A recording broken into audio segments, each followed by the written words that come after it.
Alors, ce qu'on va faire, c'est on va voir un peu la Gemara, cette Gemara qui est pour moi passionnante, qui est super belle.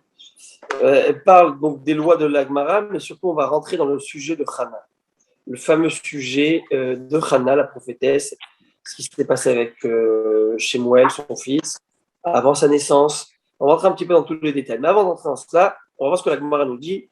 Page Lamed Aleph, Hamoud Aleph, donc page 31, au folio A, recto, et on y va. On y vers le bas de la page. Tanou Rabbanan, nos sages nous ont enseigné dans une Beraïta.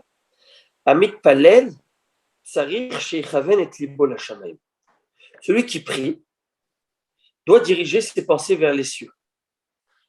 Abba Shaul Omer. Alors, c'est quoi diriger ses pensées vers les cieux? Donc, l'explication, c'est qu'il doit se concentrer sur le sens des mots. Il parle à Dieu là, donc tu dois avoir une concentration et un sens dans ce que tu es en train de dire. Abba Shaul Omer, Abba Shaul donc, va nous donner un signe, Tana qui nous donne un signe, et une indication que c'est juste c'est important de penser à ce que l'on dit. Et il a mal inversé. C'est un verset des psaumes qui dit Tachinibam takshiv oznecha. Traduction, dirige leur cœur. On demande à Dieu Tachinibam takshiv oznecha. Dirige leur cœur et que ton oreille écoute. C'est-à-dire que lorsque le cœur d'une personne va être dirigé vers Dieu, et toi, on te demande d'aider l'homme, on demande tout en fait au bon Dieu, et dès qu'on va diriger notre cœur et nos pensées et nos paroles à Dieu, et là, Hachem, tout de suite, il est à l'écoute, il est là à faire. Donc, le concept, et voilà, c'est le même concept. Moi, j'avais expliqué cette idée-là d'avoir une kavanah dans ta prière, d'avoir une concentration. Vous savez, il y a des gens qui font une prière, des fois une amida de 10 minutes, 15 minutes, chacun selon son niveau, chacun selon ses besoins, ses demandes, et ce besoin de relation avec un Kadosh Baruch Hu qui est très important. En tout cas, la Gemara va raconter une anecdote. Tanya, c'est enseigné dans une Beraïta. Amar Rabbi Yehuda. Rabbi Yehuda nous enseigne. Car ayam minhago shel Rabbi Akiva. Ainsi, c'était l'habitude de Rabbi Akiva. C'est quoi son habitude? Shayam itpalel. Rabbi Akiva, je présente faire une introduction dessus. C'est le géant. Rabbi Akiva, tout le Talmud, toute la Torah orale, si je peux dire aujourd'hui, elle est là grâce à lui. Le maître des maîtres. Et quand je dis le maître des maîtres, parce que c'était lui le rabbi de Rabbi Meir, de Rabbi Yehuda et de tous les grands. Shayam itpalel les Matzibur, lorsqu'il priait avec la communauté, donc en Tzibour, avec le Kahal, Ayam et Katser Verolé. Il écourtait sa prière et il finissait, il était assez bref. Il était assez bref dans sa prière. Bon, quand je dis assez bref, j'imagine que c'est pas le même notion qu'on a aujourd'hui, 4-5 minutes, j'imagine, mais c'est assez bref. Pourquoi?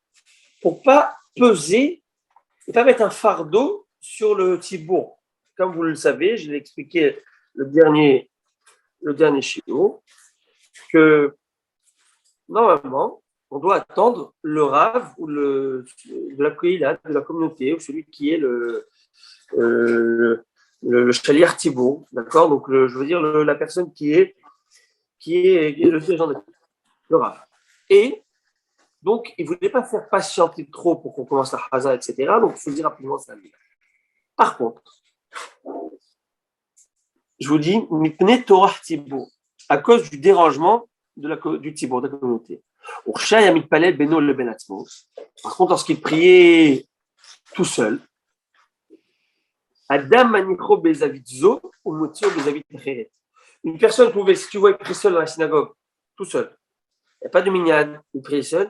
Tu pouvais le voir. Il commençait sa amida dans un coin et on le trouvait dans un autre coin en fin de la amida. Pourquoi? Les kol kachalama. Et pourquoi comment il se déplaçait autant? Comment c'était possible? Qu'est-ce qui se passait? À cause des inclinaisons, des prosternations qu'il faisait pendant qu'il priait. C'est-à-dire que lorsqu'il était seul, lorsqu'il était avec le Tzibour, il priait assez rapidement pour pas que le Tzibour l'attende. C'est-à-dire que, oui, j'allais dire, tu es orthodoxe, oui, tu es religieux, mais pas sur le compte de tout le monde. Il ne faut pas faire. Par contre, lorsqu'il sentait qu'il pesait sur personne n'attendait, et ben, il faisait une amida au point où il se prosternait tellement de fois que lorsqu'une personne se prosterne à sol même, et pencher son cœur à Kadosh Baruch Hu. Alors jamais lorsque tu te relèves, tu ne peux pas te relever au même endroit où tu as commencé.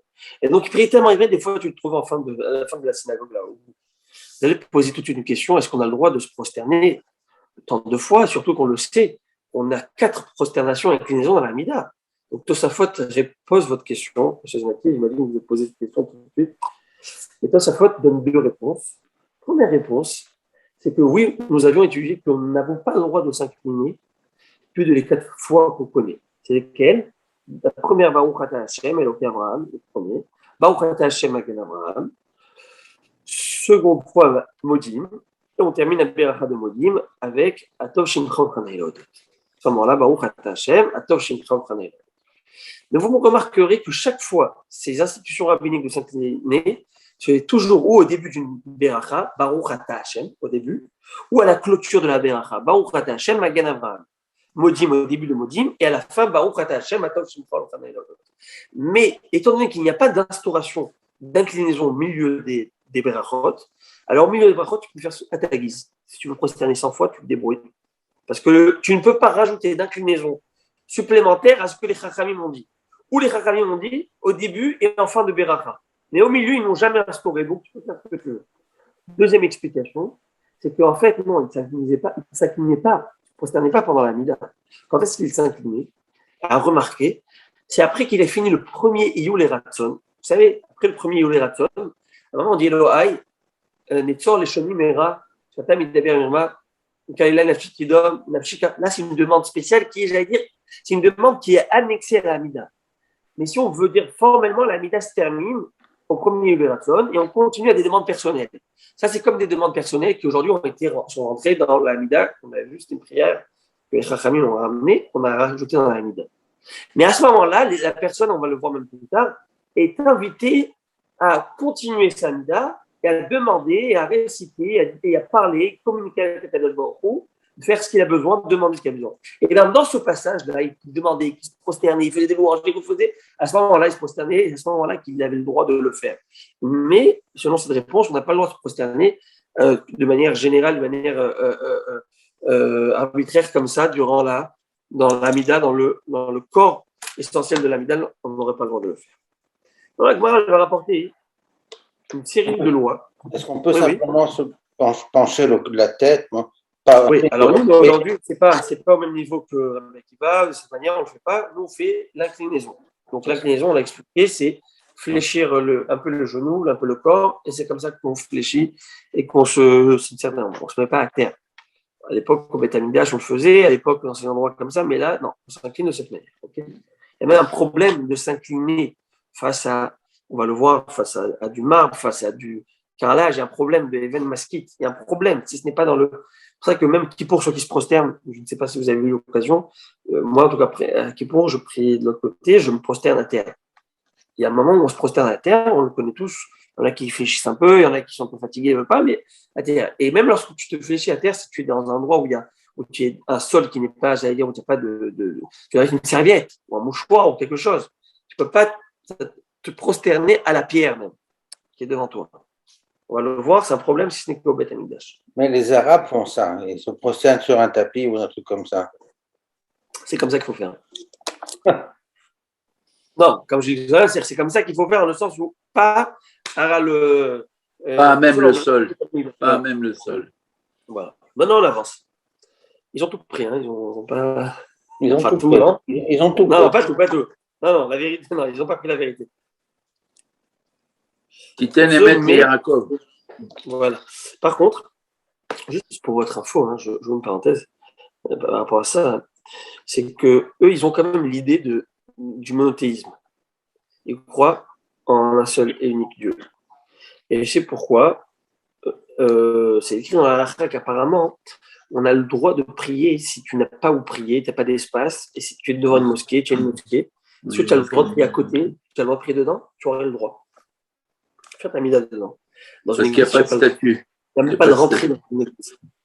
Parce que eux, le statut, tout ça, ils n'ont pas. Non, mais dans une église, tu ne peux pas. Ok, on avance. Vous avez vu la fameuse. Comment elle s'appelle c'est qui cette.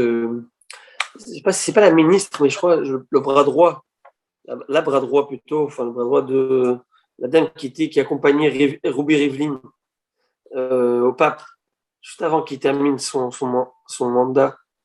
Elle est partie au Vatican et le pape s'est incliné devant elle. Vous l'avez vu?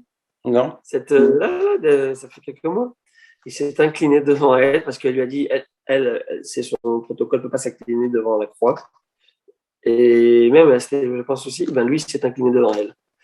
Devant le. En tout cas. Alors, Amma. Quelle ligne on est arrivé, Rabbi? Quelle ligne on est arrivé? Quelle page on est arrivé? On est à la page 31, folio A, et on est vraiment 2, 4, 6, 8, 10, on a environ 12 lignes avant la fin. Amma Rabbi Abba. Vraiment, dans la parenthèse, quand je parle de cette dame, je vous invite à lire un peu sur sa vie. C'est une dame religieuse, ça a les perruques et tout, il faut voir. Et je pense qu'elle a, je sais pas, presque une dizaine d'enfants. Et elle a un ordre de jour exceptionnel. Je ne sais pas comment elle fait. Elle arrive à joindre vie de famille, il faut voir. Et c'est impressionnant. Ils ont écrit sur elle. Ils ont tous des articles. Parce que Bémet, bravo, chapeau à cette dame. Amar Rabbi Chia Baraba. La Gemara va dire comme ça. Rabbi Chia Baraba nous dit Leolam itpalel adam bebayit sheshbo halonot. Une personne doit toujours prier dans une maison où il y a des fenêtres. Le mieux, c'est de prier dans un endroit où il y a l'espace des fenêtres. Ça, vous remarquerez que nos synagogues, habituellement, ils ont tous des fenêtres. On retrouve des fenêtres. Les lucarnes, on retrouve quelque chose. Mais pourquoi il faudrait qu'il y ait des fenêtres? D'abord, je vais ramener la source, parce qu'on n'invente pas des choses comme ça. Il faut prier avec fenêtre. On va d'abord amener la source, et puis après qu'on amènera la source, on va expliquer l'idée de prier où il y a des fenêtres. Alors, je dis Baruch Rabba à Rabbi Mordechai Moyal. Est-ce que je dis Baruch Rabba de New York? Aïe, aïe, aïe, aïe. Alors, I speak English, no problem. Vous transmettrez un grand bonjour à Rabbi Abraham, votre fils. Hein? Alors, comme ça. Et moi, il dit, par rapport à Daniel. Vous savez, qui était Daniel? Vous savez que Daniel était le conseiller de Nabuchodonosor. Il a été exilé à l'époque de la destruction du Beth Amikdash, à cette époque, à cette période-là. Et donc, il a été appris que les chefs et les rois et ces tyrans-là sont morts, et ben les tyrans et les rois se succédaient. Il y avait un roi qui s'appelait Dariavesh. Et bien sûr, les conseillers du roi, toujours comme la même fameuse histoire, perpétuel recommencement, antisémite, supporte pas le fait de voir Daniel, le conseiller du roi, réussir, etc. On ne va pas entrer dans les détails, vous pourrez le lire. Eh bien, on dit qu'il faudrait interdire la prière à d'autres divinités que celle en la personne du roi Soleil, du roi Darius. La prière devrait être dirigée vers le roi, et c'est lui la divinité, il s'est pris pour une divinité, ce que vous voulez. Et bien sûr, vous savez que Daniel allait écouter une chose pareille, jamais de la vie. Il n'a pas fait ça, et il va continuer à prier comme son habitude. Alors, il faut le savoir que le livre de Daniel, c'est un livre qui est assez complexe pour une seule raison, c'est qu'il est écrit tout en araméen. De le lire, il est en araméen. C'est vraiment dur. Il y a aujourd'hui des traductions en hébreu, français, vous pouvez lire, mais c'est un des rares, mais le seul, je pense, oui, qui est écrit en araméen. Seul des livres qui fait partie des livres des hagiographes, des livres du Tanakh, du canon biblique, est en araméen. Et donc dans le livre de Daniel, je vous lis le passouk, puis après on va le comprendre. Alors je vais vous lire le passouk en araméen, et après je vous le traduis avec votre permission. Rapidement, je vous la fais courte avant de lire, c'est que Daniel n'a pas écouté cela, au contraire, il est allé chez lui comme à son habitude, face à ses fenêtres qui étaient dirigées vers Sion, vers Jérusalem, donc de Babylone, et se prosterner 3 fois par jour, comme il avait l'habitude de faire, à Kadosh Baruch Hu. Donc on voit la notion de fenêtre là-bas. Pourquoi la fenêtre? Parce qu'il faut qu'il y ait une vue sur le ciel, et lorsque tu as une vue sur le ciel, tu sens tout de suite ta petitesse face à la grandeur du ciel, et qui est au ciel, à Kadosh Baruch Hu. Donc facilement, tu te sens tout de suite fragile, et tu te permets de demander à Kadosh Baruch Hu, et tu ressens cette dépendance à Dieu. Parce que lorsque tu es dans une salle où tu es fermé, tu te sens maître des lieux. Et dans la prière, tu dois montrer que vraiment tu n'es pas de rien, que c'est lui le bon Dieu qui te donne tout. Et si parfois tu as besoin, on va me dire, mais la prière, elle se fait dans le sidour, elle se fait au contraire les yeux vers le bas, comme c'est écrit dans le Shulchan Aruch. Mais c'est vrai, c'est écrit dans la Chak aussi, à un moment tu as besoin. Juste avant de commencer la Mida, tu lèves les yeux, tu vois un peu le ciel. Pendant la Mida, tu sens que tu as besoin un peu de renforcement, tu sens que ça va t'aider. Là, tu lèves les yeux et le visuel aide beaucoup. Le visuel, on est dans un monde visuel. Le visuel, lorsque tu vois quelque chose, facilement, tu arrives à prendre le message et essayer de le transformer et de le traduire chez toi de la bonne manière. Alors, en tout cas, et vous savez, alors que lorsqu'ils ont attrapé, bien sûr, Daniel, qui priait à Dieu, etc., vous savez ce qu'ils ont fait? Vous connaissez cette fameuse histoire, cet épisode, ils ont pris Daniel, ils l'ont mis dans la fosse au lion.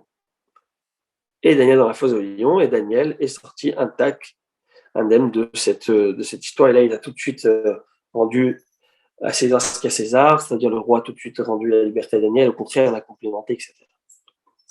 Alors, donc on voit par rapport à Daniel qu'il faut avoir cette ouverture, ces ouvertures. Et vous remarquerez que presque toutes les synagogues, ils ont tous des fenêtres. Nous, on est servis en fenêtre. Baruch Hashem. La Gemara dit comme ça. Est-ce qu'une personne pourrait prier toute la journée? Une amida sur une autre amida, sur une autre amida. Alors tout de suite, on va voir qu'on va prendre de Daniel. Gvar meforash à l'idée de Daniel. Vizinin tlata. Et 3 fois par jour, il tombait à genoux et priait. Donc, Daniel priait 3 fois par jour. Donc, c'est 3 fois. C'est pas 100 fois. 3 fois par jour. Et là, tout de suite, j'imagine que vous allez vous interroger, vous allez poser cette question. Mais Rabbi Yochanan, nous avons vu à l'époque, Rabbi Yochanan disait Ulvaï, comment disait la Gemara là-bas? Ulvaï, il parlait à la dame Kolayom Kulo. Pourvu que la personne peut prier toute la journée. Sauf qu'on est des hommes, on ne peut pas, mais on prie 3 fois. Mais comme pour dire, si une personne peut prier toute la journée, c'est très bien. Donc, c'est quoi cette limite là où on dit 3 fois? Daniel te dit 3 fois, il prie 3 fois, donc comme Daniel 3 fois. C'est quoi cette idée? Au contraire, si une personne veut prier plus, qu'elle prie plus. Alors, les commentaires expliquent qu'en fait, il y a prier et prier. Il y a les 3 prières quotidiennes, régulières, obligatoires, oui, que l'on fait. Maintenant, si une personne veut rajouter, faire une nouvelle prière, mais dans cette prière, il va rajouter des choses. Et quand je dis rajouter des choses, c'est pas changer la forme de la mida, mais d'exprimer des besoins personnels, ou des louanges, ou des remerciements, ou quelque chose qui est de nouveau. Là, tu aurais le droit. Mais si c'est faire du copier-coller la même chose, sans de nouvelles émotions, eh ben, quoi bon? Si tu veux rajouter quelque chose de nouveau, là, tu aurais le droit de faire. Mais de faire les mêmes plus de 3 fois, non, là, c'est problématique. Si tu ne vas rien rajouter. Ok, mon rêve à bouteille. Moi, pose une question comme ça au passage. Est-ce que peut-être Daniel a commencé à prier à cause qu'il est venu en exil? Ça veut dire que quoi? C'est-à-dire que peut-être que lorsqu'il est venu en exil, il a commencé à prier de cette manière. Avant, il ne priait pas peut-être, il ne priait pas du tout, il ne priait pas 3 fois.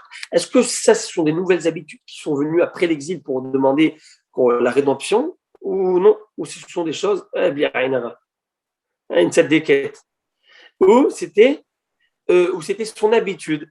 C'est une habitude de prier comme ça toujours, même avant. Réponse d'Agmara, Diava Aved Min Kadmat Dena, comme il avait l'habitude de faire avant ça. C'est-à-dire que Daniel n'a pas fait quelque chose de nouveau en Babylonie. C'est toujours de cette manière qu'il priait 3 prières, de cette manière, matin, midi, soir. Agmara va dire est-ce qu'on pourrait penser qu'une personne peut prier dans la direction qu'elle désire, à droite, à gauche, nord, sud? Non, non, non. Talmud Omar, Neged Yerushalem, face à Jérusalem. Donc, même en Babylonie, il priait vers l'ouest. Vers l'ouest, parce que Babel, c'est du côté est à Jérusalem. Donc, lorsqu'il faut prier vers Jérusalem, il faut se diriger vers l'ouest. La Gemara va poser une question. Yachol Yashmia Kolo Bitfilato. On pourrait, excusez-moi, je suis désolé. Est-ce qu'une personne peut se faire un petit mix, un petit cocktail? Se dit, tu sais quoi, 3 prières, matin, midi, soir, je vais en faire une après-midi pour tous. Je vais faire un truc pour 3 comme ça.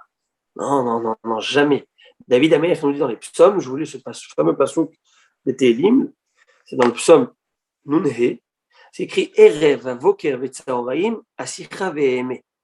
Le soir, le matin et l'après-midi, je vais supplier, je vais gémir. En 2 mots, matin, midi, soir, J'allais dire, c'est comme aujourd'hui, breakfast, lunch et souper. Eh bien, c'est trois. J'aurais dit, je parlais de ça avec mes élèves tout à l'heure, de la tefila. Alors, il me dit, ah, tefila, trois fois. Alors, je lui dis, la tefila, c'est l'aliment de l'âme. Lorsque tu manges, toi, je lui dis, tu manges bien le breakfast. Je te vois chaque matin avec les céréales. Tu manges ton lunch. Il y en a bien, ils prennent des lunchs, des baguettes de 2 mètres. Tu le prends. Et le soir, tu rentres à la maison, tu as crève à dalle, tu prends et le goûter et le souper, c'est vrai. Je lui dis, tu sais quoi, le goûter, c'est moussaf. L'âme, elle a besoin de cette relation avec Dieu. N'oublions pas qu'ici, elle a besoin, c'est son aliment. Et bien, son énergie, d'une prière à une autre, d'un repas à l'autre, j'allais dire, se consume et il a besoin de la prochaine. Et tu lui donnes cette énergie-là, à ta neshama, ce contact avec Akadosh Baruch Hu. On avance. On pourrait penser que l'homme peut faire entendre sa voix pendant ses prières. Est-ce que je peux prier Hachem, Sefataï à haute voix? Réponse, on va la prendre de Hana, comment Hana priait.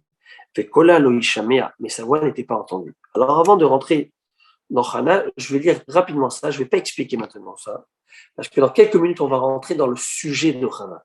Et là, je vais attacher, je vais essayer de bien expliquer un petit peu tout ça, afin que ça soit clair. Et moi, comme j'ai dit tout à l'heure dans le chat, dans le WhatsApp, c'est vraiment un DAF qu'on va étudier maintenant, prochaine ligne, passionnant. D'abord, il y a déjà, quel est le problème de prier à haute voix? Juste rapidement, le problème de prier à haute voix, c'est qu'on donne l'impression de prier à haute voix comme si le bon Dieu il n'écoute pas à voix basse. Et j'ai besoin de crier pour qu'il m'écoute. Là, il y a le problème. Par contre, on va le voir dans quelques minutes, que si une personne veut faire, tant qu'il ne dérange personne, par exemple, il est seul à la maison, il veut faire à voix haute parce que ça l'aide à se concentrer, là, c'est différent, il aura le droit, parce que ça l'aide à se concentrer. Mais même si ça l'aide à se concentrer dans la synagogue, il n'aura pas le droit de le faire trop fort si ça dérange ceux qui se prient à côté de toi. Et les gens, ils font comme ça, tu veux les. Je dis, tu prends 2 mètres, mon gars. Aujourd'hui, avec les masques et la distanciation, ça va. Les gens, même s'ils parlent dans leur bar, on ne les entend plus avec tout ce qui se passe. Mais ça va, on avance. Là, vous parlez de la Hamida. Tout à fait. Je parle de la Hamida. Rabbi Mordechai, tout à l'heure, j'ai vu votre fille, elle est rentrée, mais après elle est partie. Que vous le sachiez, ne vous inquiétez pas, elle était là. La tzadékette, elle était là. Merci. Alors, la Gemara dit comme ça. Yachol isha l'adam tzracha v'achachach yipael. Comment la prière, la structure de la prière? La structure de la prière à Botaï, je vais la mettre ici. Juste, je vais essayer rapidement d'expliquer. On a 3 prières, attendez, voilà, je fais un petit dessin. Nous avons les 3 premières bénédictions. Qu'est-ce qu'elles représentent les 3 premières bénédictions? Pourquoi je n'arrive pas à écrire? Là. Bon, ok, je suis désolé. Nous avons les 3 premières bénédictions qui représentent quoi? Je vais expliquer c'est quoi les 3 premières bénédictions. C'est Magan Avraham, Mechaya Metim et Atakadosh. Ce sont des louanges à Kadosh. Au milieu, nous avons les 13 demandes personnelles. Tachonen, Shivenu, Selachlanu, Refaenu, Re'e, etc. Puis après, nous avons les 3 dernières où on gratifie, on remercie. Donc, les 3 premières sont des louanges. D'accord? Là sont les demandes. Et là, ce sont les remerciements et les reconnaissances. On reconnaît. Maintenant, ce sont les 3 dernières. Agma demande, est-ce que l'homme pourrait commencer avec les 13 au début pour prier, demander ses besoins, demander ce qu'il a besoin, donc faire les 13 au début? Est-ce que c'est possible? Est-ce que c'est une manière de ce qu'on peut faire, que l'on peut choisir de faire? Agma a de dire, non, on ne peut pas y faire une chose pareille. Gvar Mephora chez Aïdi Shlomo. Shlomo Amelech a déjà précisé, n'est-ce pas, dans un passouk, lorsqu'il va inaugurer le Beth Amikdash, il va dire Ishmoa el Arina ve el Tefila. Passouk, je vous lis. Alors, je vous lis tout le passouk, afin qu'on comprenne bien. Ou panita el Tefila Tavdecha ve el Techinato. tu vas te tourner vers la prière de ton serviteur et sa supplication. Hachem Elokai. Donc, Shlomo Amelech demande à Dieu que toute prière que les gens adressent à Hachem en passant aussi par le Beth Amikdash, qu'elles soient entendues. S'il te plaît, Hachem. Les Shmoa El Arina Ve'la Tefila. Et que tu écoutes El Arina. Rina, c'est quoi Rina? C'est le chant, c'est la louange. Ve'la Tefila et la prière. La Gemara a dit Rina Zoï Tefila. Le thème Rina, chant, signifie des louanges. Tefila Zobakasha. C'est quoi quand on dit la Rina? Ce sont des louanges. Donc qu'est-ce qui fait les louanges à Dieu? C'est trop première faute. Et après, Shlomo Amelech, d'abord Rina, tu feras Rina le chant à Dieu, et après tu fais la prière, la Tefila, la demande à Dieu. Donc tu n'inverses pas les rôles. D'abord tu fais une louange à Dieu. Et pourquoi cette louange? Pas parce que pour faire les salam alek, là. Simplement pour montrer à Dieu, lorsque tu loues Dieu, tu dis Atakadosh, tu dis c'est toi qui connais à Kol. Mais c'est quoi connais à Kol? Tu crées, tu es connais à Kol. Connais à Kol, c'est-à-dire que tu crées chaque instant. Tu es connais à Kol. Toute l'existence est grâce à toi chaque instant. Donc tu es en train d'établir que c'est lui le big boss. Dès que tu as établi que c'est lui le big boss, là tu peux demander. C'est simple. La Gemara va conclure en disant comme ça une personne pourrait dire, mais tu sais quoi, je viens de faire le Yoter Or, la El Barour, je viens de faire Shema. Ce sont des louanges, tout ça. Ouais, j'ai fait des louanges, donc je peux commencer directement avec Atahonen. Tehilot lahem Eliot Baruch Ata Hashem Gal Israël Atahonen Adamdat Umelamel Enosh Bina. Directement, pourquoi? J'ai déjà fait des louanges. Non, on ne peut pas distinguer entre Gaal, Israël et Hachem Sepat Tiftach, comme on l'avait appris. On ne peut pas couper entre, même pas avec du silence, même pas en silence. On doit faire Gaal, Israël, Hachem Sepatai, et faire après ce Emet Vertif, une louange à Hachem, encore une fois. Et là, tu peux commencer la Hamida. Et après, la Gemara va dire, mais après la prière de Shemona Esrei, c'est le fameux premier Yulei Ratzon que je vous ai parlé tout à l'heure. Afilou Keseder Vidouy chez Yom Kippourim Omer. Il peut réciter des supplications, des demandes à Dieu aussi longues que les confessions de Kippour. Vous vous rappelez la fameuse confession qu'on fait après la Mida de Kippour là-bas, chaque fois, elle est longue. Et bien là-bas, tu peux y aller, vas-y, c'est l'autoroute. Tu peux y aller combien que tu veux à ce moment-là. Fais ce que tu veux à ce moment-là. Mais pas avant, ne pas interrompre entre Gad Israël et la prière de la Hamida. On avance. Là, ça commence. Voilà. Maintenant commence le beau sujet que je vous avais dit avant ça. Excusez-moi, non, petit mot, tout est beau, mais c'est pas exactement, je termine. Itmar Nami, ça a été dit aussi, Amar Priya Barashi Amarav, Priya Barashi a dit au nom de Rav, Afal Piché Amrou Shoel Adam Tzirachav Beshomet Tefila. Bien que les Chachamim ont dit que l'homme peut demander dans la prière de Shomet Tefila, c'est quoi Shomet Tefila? C'est une prière qui englobe tout. Une prière qui dit Shomet Tefila, Dieu écoute les prières. Et Shema Kolenu Hashem Elonu, l'homme à ce moment-là, il peut intercaler des prières.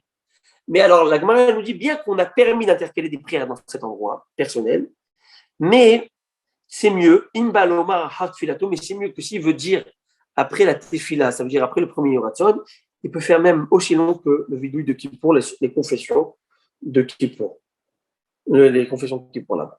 Ça veut dire que quoi? C'est-à-dire que dans Shema Kolenu, tu peux faire des prières personnelles, mais il ne faut pas qu'elles soient trop longues. Courtes, tu ne vas pas rester des heures au point de le temps d'une Amida dans la Amida. Par contre, après que tu as fini le premier Yoratson, là-bas, tu peux y aller, tu es allé. La Gemara va commencer à dire, elle va choisir quelques versets qui ont été dits à propos de Hana. Qui était Hana, je vais expliquer dans un instant.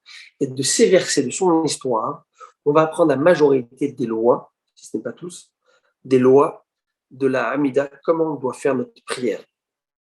C'est de sa prière de Hana, on va apprendre comment elle a fait, comment nous on doit le faire. Alors, qui était Hana? Je remets dans le contexte. Nous sommes à l'époque des prophètes. Nous sommes à l'époque où le Mishkan Shiloh, le Mishkan se situe à Shiloh. Il n'y a pas encore de Beth Amikdash. Il n'y a pas encore de David Amelech. Il n'y a pas encore de Shlomo Amelech. On est une période antérieure. Juste pour vous situer, Hana, son mari s'appelle Elkana. Le fils de Hana Elkana, Salam Tzadik, le fils de Hana et de Elkana va s'appeler Shemuel. Shemuel, le prophète Shemuel. Le prophète Shemuel, c'est lui qui va oindre le premier roi d'Israël. Saül, et le second roi d'Israël, David. Donc, vous voyez un peu. Donc, Hana, c'est sa mère. Hana est mariée avec Elkana, est mariée aussi avec une autre femme qui s'appelle Pénina. Hana souffre le martyre. Pourquoi? Parce qu'elle souffre de ne pas avoir des enfants. Elle est stérile. Elkana avait pour habitude d'aller toutes les fêtes de pèlerinage et d'encourager avec lui beaucoup du peuple juif à aller le faire dans le Mishkan Shiloh comme il se doit. Le Cohen, à l'époque, il était juge aussi. Juge, quand je dis parce qu'il n'y avait pas des rois, il y avait des juges à cette époque, on appelait les juges.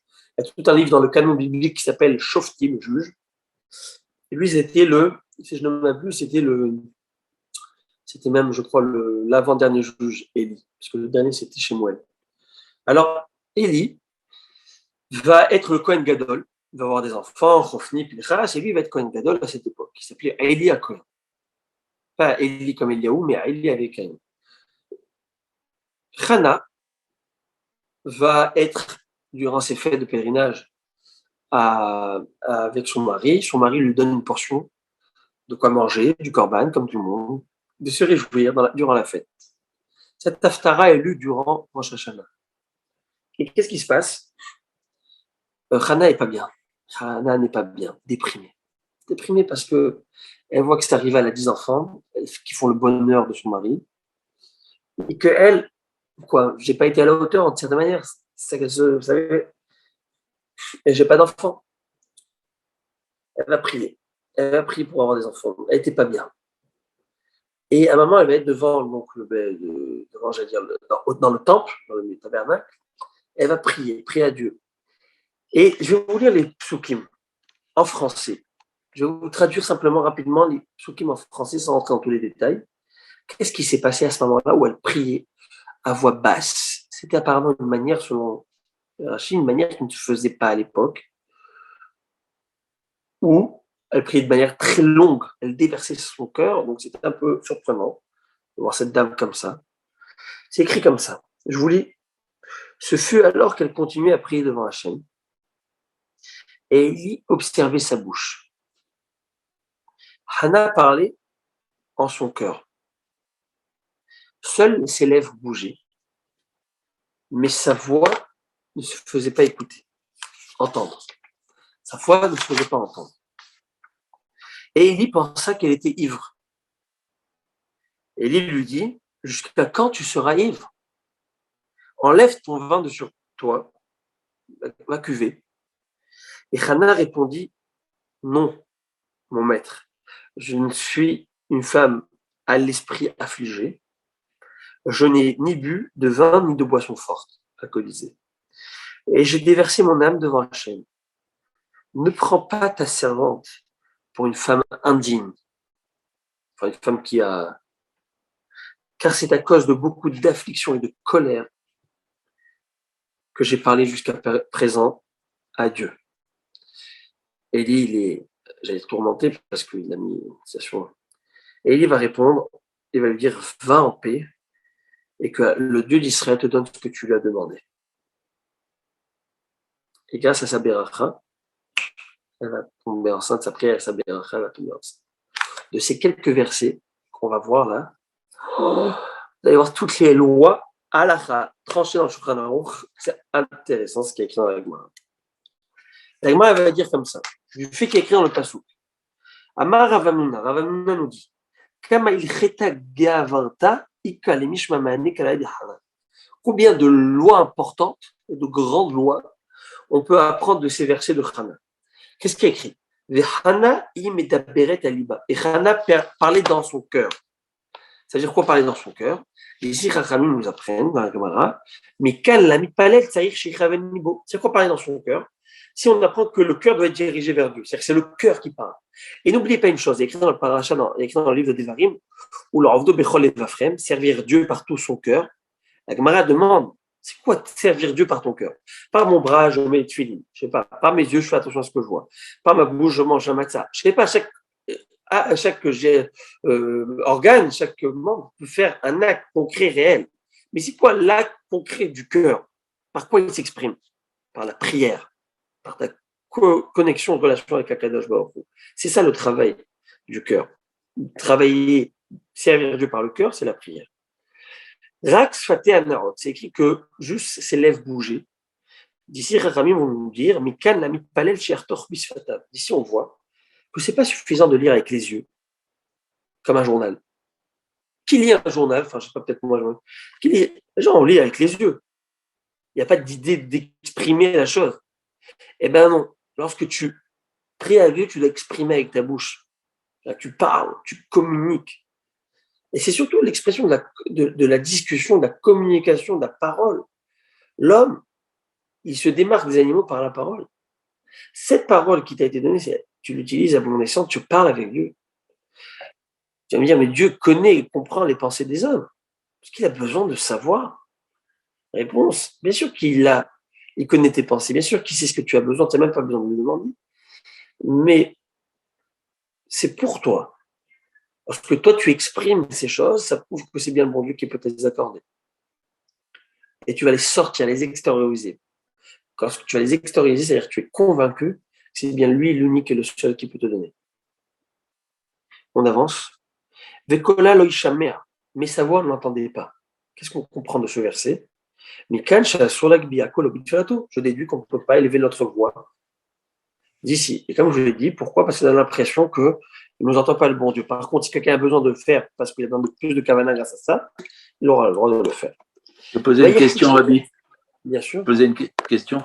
C'est certaines personnes, parce que c'est comme ça que ça se passe, n'ont pas la possibilité de lire assez rapidement pour être au diapason avec le chazan, avec le shaliach tzibour, avec le kahal. Parfois, la prière est même récitée d'une manière très rapide dans certaines communautés. Et donc, je trouve que là, il y a quelque chose qui est provoqué, une sorte de fossé qui se provoque, qui se creuse entre les personnes qui veulent prier mais qui n'arrivent pas à lire aussi rapidement, n'est-ce pas? Et donc tout ça, bien sûr, ça prend une pratique. Je comprends, ça prend une pratique et parfois c'est même des gens qui pratiquent et qui connaissent sur un bout de doigt la prière, mais ils veulent parler à Dieu dans le schéma Kolénou, ils veulent rajouter, ils veulent sentir qu'ils vont déverser leur cœur, ils prennent plus de temps. Eh bien, si tu as le sidon devant toi, ce n'est pas dérangeant, ça t'aide à lire. Ce qui est très dérangeant et qui est troublant, c'est lorsque tu le fais par cœur et tu as Hassan qui fait autre chose, là tu es dérangé. Mais lorsque tu as le sidon et que tu lis, c'est plus facile de pouvoir lire tes mots. Voilà, c'est sûr que ce n'est pas toujours facile, mais lorsque quelqu'un suit dans les mots, il n'y a pas de problème.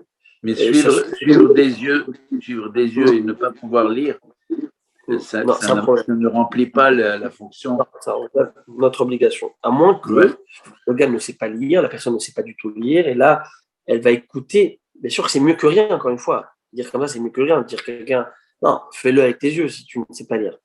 Ou si tu vas lire en français, ou si tu vas suivre, tu arrives à.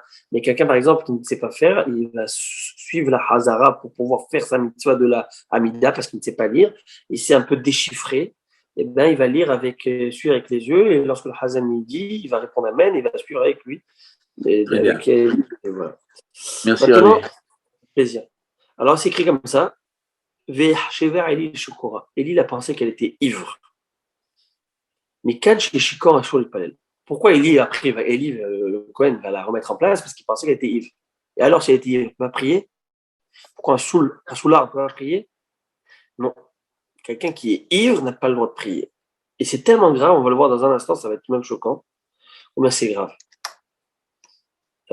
Une personne qui est ivre ne peut pas prier. Pourquoi? Parce qu'elle est incapable de se concentrer. C'est quoi la prière? Communication avec Dieu. Je parle avec Dieu là. Prier pour ne pas prier. Prier pour ne pas prier, ça sert à quoi?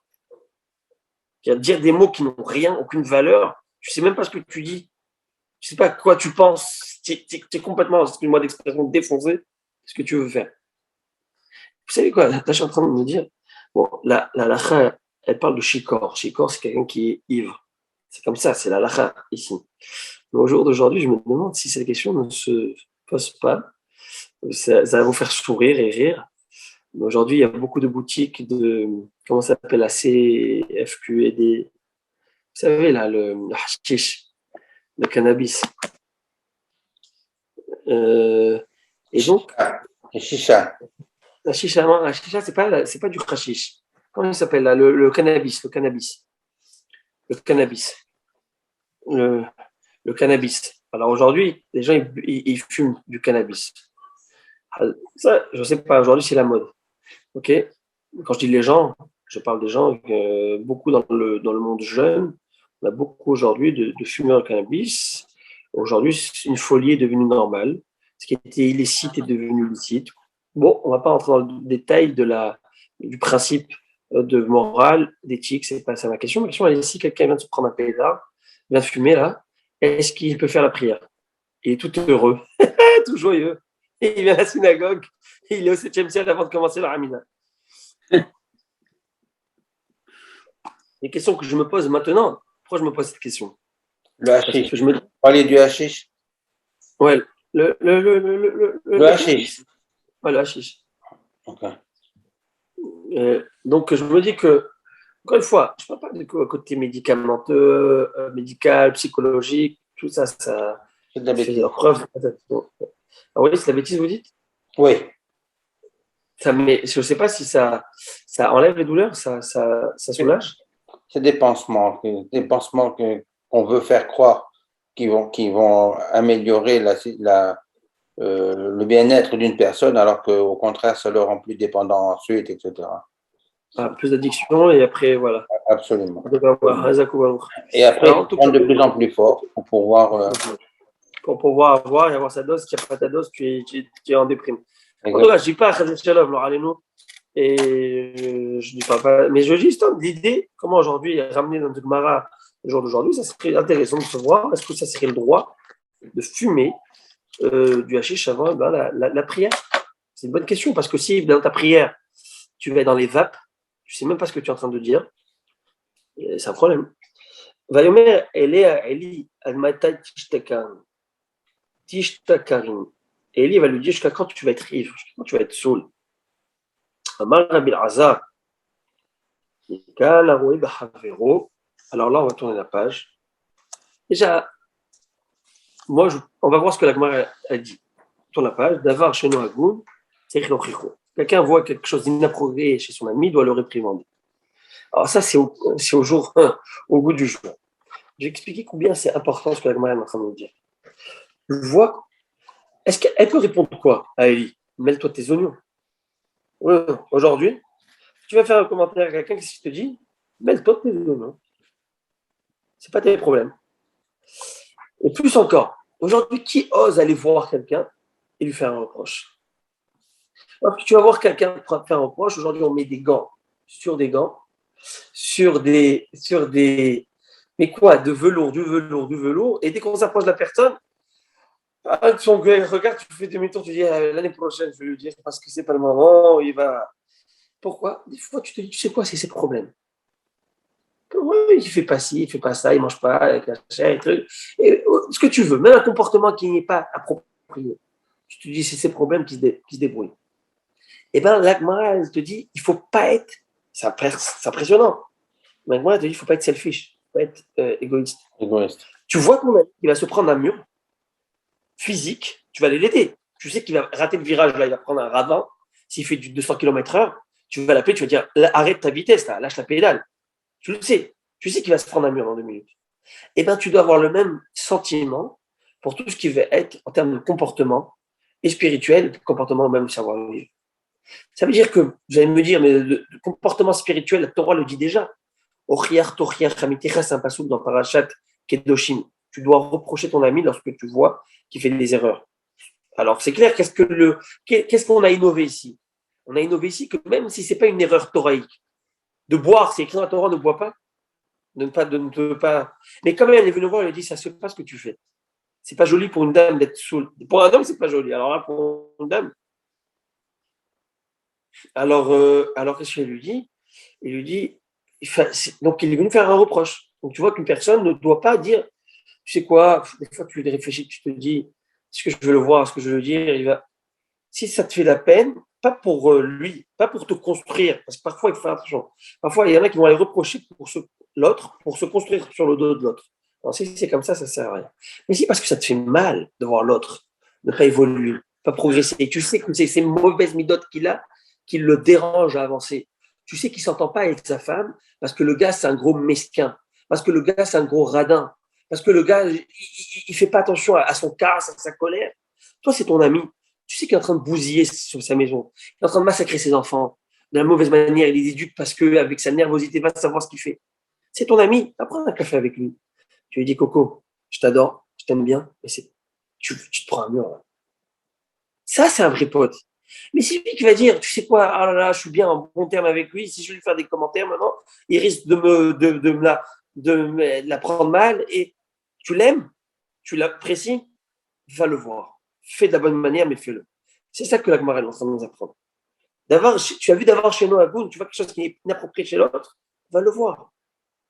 Et si tu es un homme intelligent et tu écoutes le reproche, ben tu vas aimer cette personne qui vient vers toi. Tu vas aimer la personne qui vient vers toi. On avance. Alors là, quelques versets. Je vais rapidement dire ce que la Gemara a dit, parce que ça même, ça demande une explication supplémentaire, plusieurs commentaires du Gaon et d'autres, du Gaon de Vilna et d'autres commentaires, mais je parle dans tous les détails. En tout cas, Chana va lui répondre, non, mister, non, mon maître, lo adoni. C'est quoi lo adoni? Amaroula avait été Rabbi Yossi Rabbi Chayina, lo adon ata bedavarzi, velo ruach hakodesh shora alecha, shata choshdeni bedavarzi. Non, mon maître, je n'ai pas bu. Bah, dis-moi, mon maître, je n'ai pas bu. C'est quoi? Non, mon maître, je n'ai pas bu. Dis-moi, je n'ai pas bu, comme tu as dit à la fin du verset. Mon maître, je n'ai pas bu. Pourquoi tu dis non? Non, c'est quoi non? Lo adon ata bedavarzi. Tu n'es pas un maître dans cette chose. Tu n'as pas l'esprit divin sur toi. Tu n'as pas le roi HaKodesh sur toi. Parce que tu me soupçonnes de choses que je n'ai pas. Et donc, ça veut dire que tu n'as pas l'esprit. Tu n'es pas saint d'esprit. Quand je dis saint d'esprit avec T à la fin, S-A-I-N-T. Dans le sens où tu me juges mal. Et on va expliquer pourquoi elle a jugé de cette manière, qu'est-ce qui a fait qu'il est tombé dans l'erreur.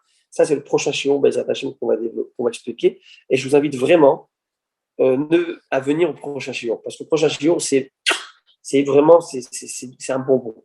C'est un bonbon, c'est exceptionnel. Et voilà. Donc, Bezrat Hashem, on va voir. Et comme on dit, blabès les absents, blabès tout le monde. Hazak, je vous dis Shabbat Shalom. Qu'on soit zoché d'être motzé hen bene Hashem, qu'on soit zoché, qu'on mérite de trouver la grâce aux yeux de la Kadosh Baruch Hu, comme c'est écrit, Noach matzachen bene Elohim, Noach a trouvé la grâce aux yeux de la Kadosh Baruch Hu. Noach, Moulchet, donne l'être que hen, la grâce. Vous savez, chez Kadosh Baruch Hu, quand je vais vous dire une chose, non, mais mitzvot averot, on essaie un petit peu de se débrouiller plus ou moins chacun à son niveau. Mais une chose, que si tu as le jackpot, si tu es avec le bon Dieu, tu as le jackpot, si tu as la grâce de Dieu. Si tu trouves grâce aux yeux d'Hachem, le gars, tu as le jackpot. Vous savez, même si parfois, ça va. It's mine. It's on the house. Ça, c'est l'apogée. C'est le meilleur. Comment trouver grâce aux yeux d'Hachem? Ça, c'est une bonne question. Certainement, il faut Torah mitzvot. Et parfois, il y a des mitzvot qui touchent plus. Il y a mitzvot, chesed, le chesed, le vrai chesed. Le vrai chesed, penser à l'autre, ne pas juger l'autre. Si tu fais ça, alors tu peux trouver chen grâce aux yeux de Kadosh Baruch Hu. Mais bon, on a toute une Torah à apprendre pour savoir trouver comment arriver à ce niveau. Bezrat Hashem. Je vous souhaite Shabbat Shalom Vorach et Bruchim Tiyu et Kol Tuv. Merci. Shabbat Shalom, merci. Shabbat Shalom. Merci. Shabbat Shalom. Shabbat Shalom Kol Tuv.